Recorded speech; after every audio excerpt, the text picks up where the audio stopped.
Bonjour, bienvenue à la neuvaine à Saint-Joseph. Le chantème « Chante avec nous Joseph » à la page 230. Chante avec nous Joseph, l'amour du Seigneur. Chante avec nous Joseph, chante l'amour.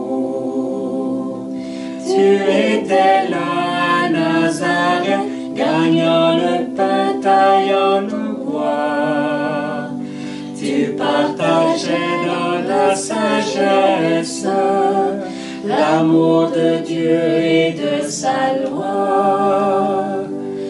Chante avec nous Joseph, l'amour du Seigneur. Chante avec nous Joseph, chante l'amour. Tu priais bien à Nazareth, dans la douceur et dans la joie. Ému, tu proclamais le grand Hallel avec Myriam et Yeshua. Chante avec nous Joseph, l'amour du Seigneur. Chante avec nous Joseph, chante l'amour. Tu vis encore à Nazareth, près de Marie de ses enfants, posant sur nous au saint modèle le doux baiser d'un bon papa. Chante avec nous Joseph, l'amour du Seigneur. Chante avec nous Joseph, chante l'amour.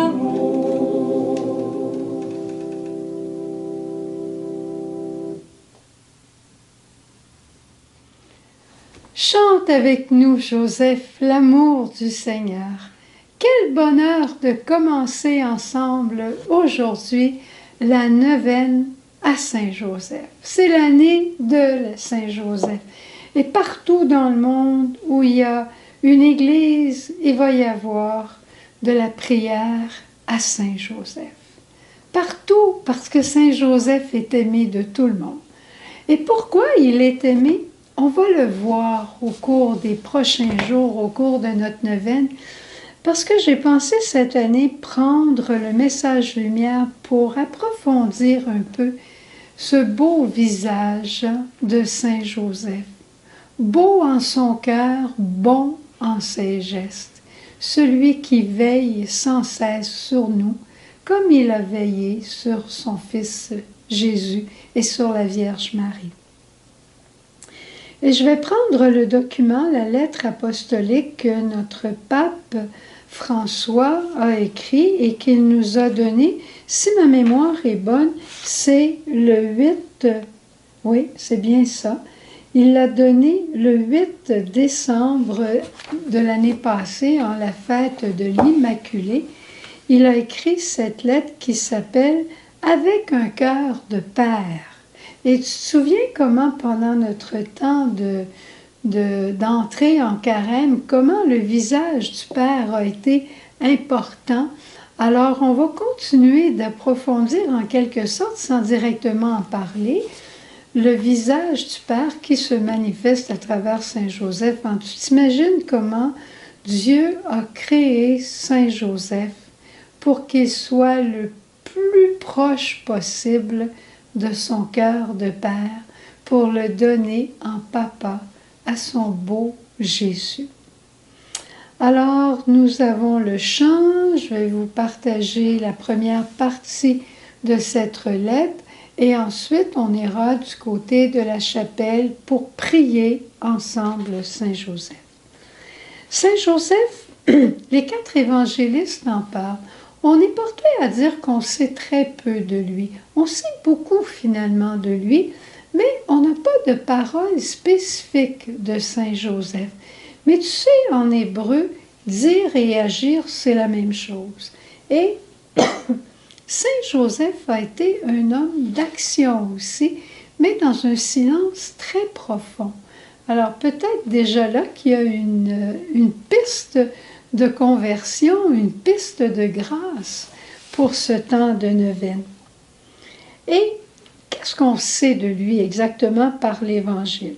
On sait que c'était un humble charpentier, qu'il était promis en mariage à la Vierge Marie, qu'il était un homme juste, un homme vraiment ajusté à la loi de Dieu, mais non pas un ajustement extérieur, rigide et légaliste, je dirais, mais un ajustement de cœur. Et c'est dans ce sens-là qu'il va, quand il va savoir que la Vierge Marie est enceinte, c'est dans ce sens-là qu'il va vouloir la répudier en secret.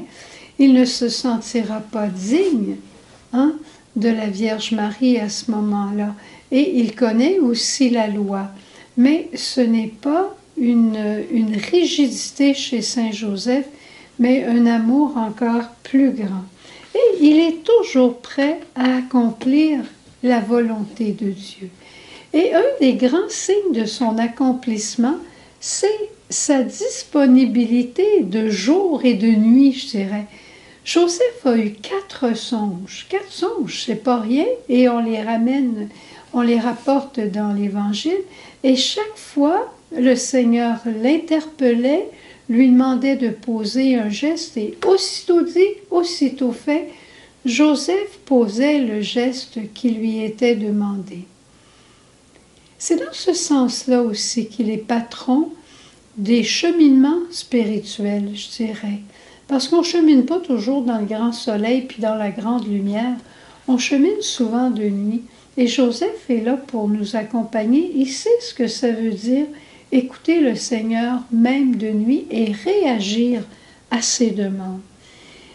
Il va avoir des grands privilèges d'assister à la naissance de l'enfant, de voir les bergers, de voir les rois mages qui représentent les païens, qui représentent le peuple d'Israël.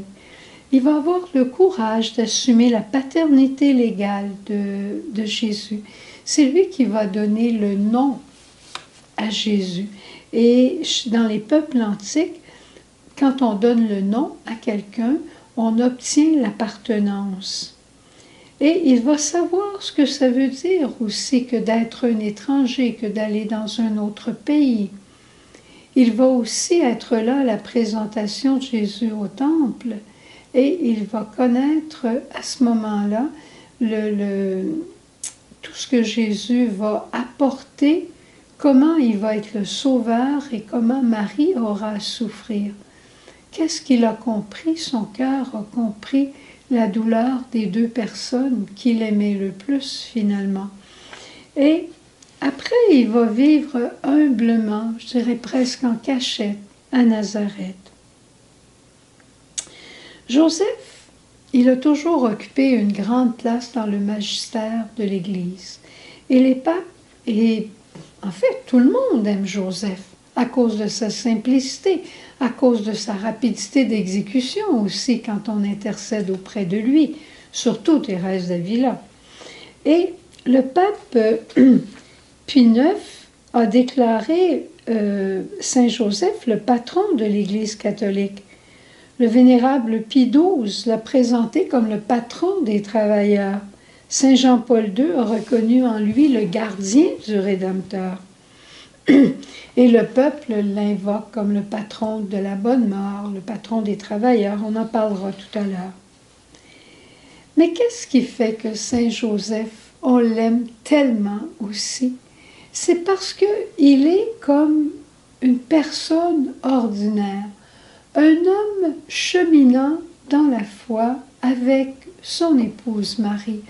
Un homme qui a connu l'adversité, un homme qui a dû garder silence, un homme qui a obéi et qui a vécu modestement, humblement et de façon simple. Et à ce temps ici, le pape nous rappelle qu'à ce temps ici de notre histoire avec la pandémie puis tout ça, des grands héros, c'est pas ça qu'on recherche. On recherche les gens, comme ils les appellent, de deuxième ligne. Ces gens effacés, ces gens qui ont aidé à leurs frères. C'est dans cette lignée-là que se situe Saint Joseph. Alors, on a besoin de quelqu'un comme lui vers qui on peut porter notre regard et savoir qu'il nous comprend. Si on est immigré, savoir que Saint Joseph a vécu ça. Si on a des doutes, si on a des questionnements au niveau de notre foi, savoir que Joseph a vécu ça.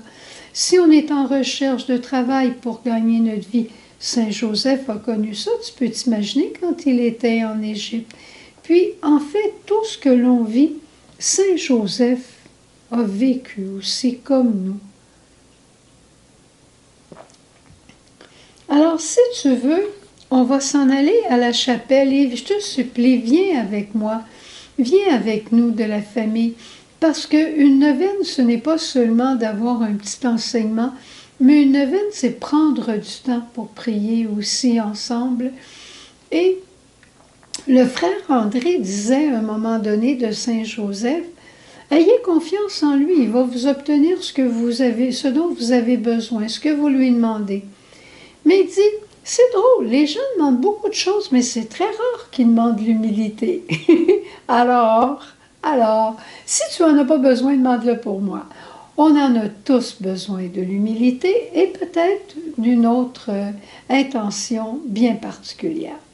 Alors, sans plus, on s'en va à la chapelle prier Joseph.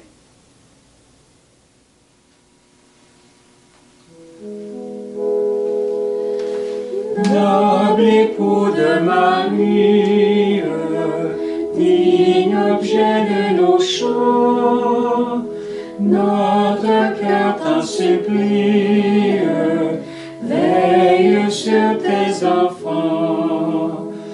Veille, veille sur tes enfants, veille, veille sur tes enfants. Le Sauveur sur la terre, reçus tes soins touchants, toi qui nommes son Père, veille sur tes enfants. Veille, veille sur tes enfants, veille, veille sur tes enfants.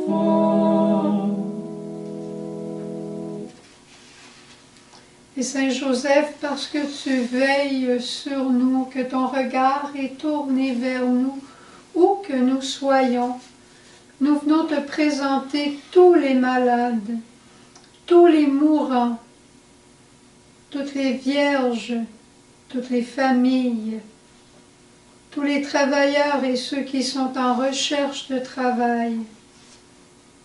Tu es patron de l'Église et on te présente notre Église avec ses besoins. Tu es la terreur des démons et on te demande de libérer ceux qui ont le plus besoin d'être libérés.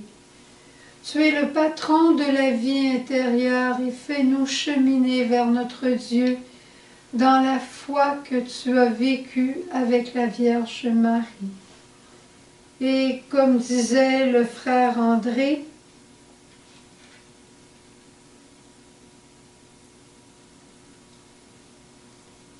c'est étonnant, on me demande souvent des guérisons, mais rarement l'humilité, l'esprit de foi.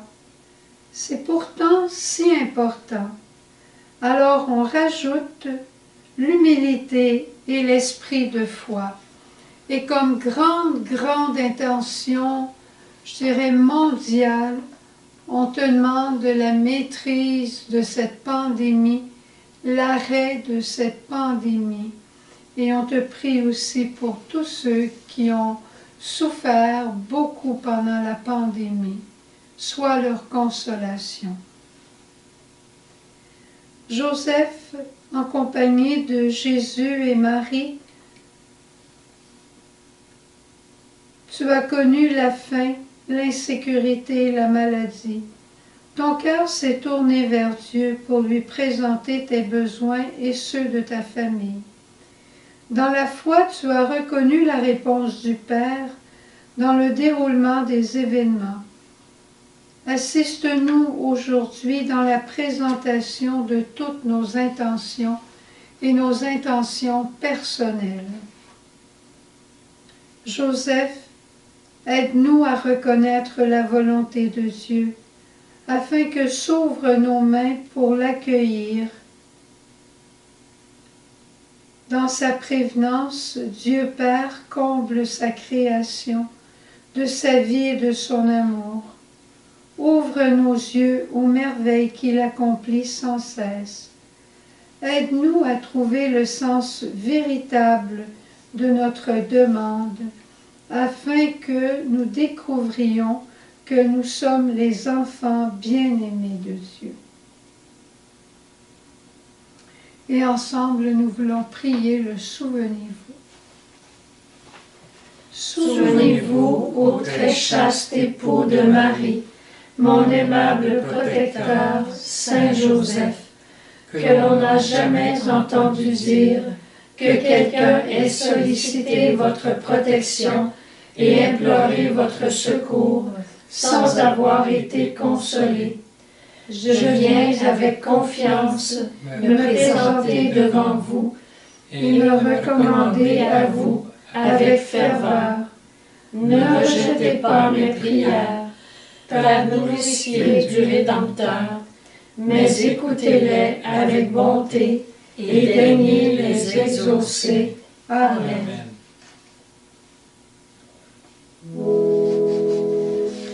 Dans l'époux de Marie, digne Dieu de nos chants, notre cœur t'en supplie, veille sur tes enfants. Veille, veille sur tes enfants. Veille, veille sur tes enfants. Les sauveurs sur la terre, reçus tes soins touchants. Toi qui nommas son Père, veille sur tes enfants.